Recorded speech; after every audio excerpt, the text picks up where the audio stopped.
Jadi mudah-mudahan Allah jaga hati kita, baik ketika kita diuji, bahkan ketika kita diberi nikmat, supaya dalam dua keadaan ini kita tetap menjadi mukmin yang ajaban, yang ideal, yang baik, yang insya Allah Allah suka sama kita.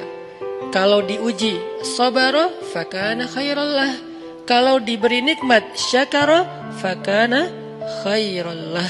Kalau dia diuji dia bersabar, dan itu kebaikan untuk dia. Ternyata diuji ujung-ujungnya baik. Lewat apa ujian menjadi kebaikan? Lewat sabar. Bukankah Allah bilang wabasyiris sabirin? Sampaikan berita gembira kepada orang yang sabar. Ada banyak kebaikan yang Allah sediakan untuk orang yang sabar, kalau dia sabar. Dan kalau diberi nikmat syakara, kalau diberi nikmat dia bersyukur, fakana khairallah. Kenapa nikmat kok menjadi kebaikan? Maksudnya dengan dia bersyukur, Allah tambahkan kebaikan itu. La in syakartum la azidannakum. Jadi orang beriman itu kayaknya hidupnya tuh harusnya sih nggak ada bete-nya.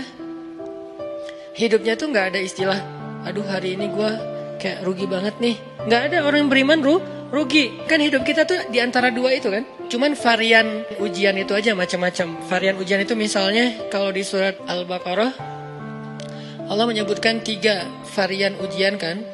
Ba'sa, dharra, zulzilu. Ujian fisik, ujian harta. Harta ini termasuk karir, kerjaan, usaha, bisnis.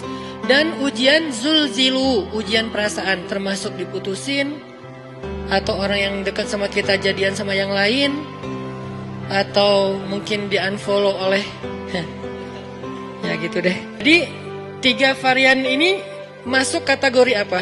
Masuk kategori ujian. Tetap aja 2. Kalau nggak ujian nikmat. Antara 2 itu nih.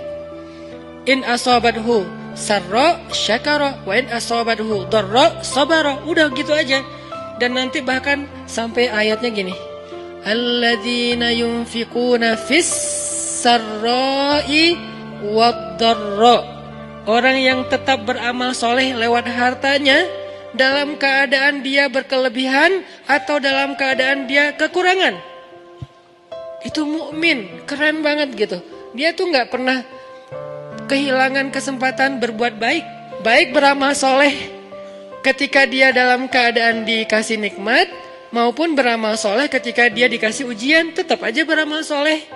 Contoh yang ayat tadi, yunfikuna fis sarra, berinfak dalam keadaan sarra, dalam keadaan bahagia, senang, lagi dapat untung gitu kan. Ataupun yunfikuna fit dharra, tetap berinfak walaupun dia dalam keadaan dharra, dalam keadaan susah.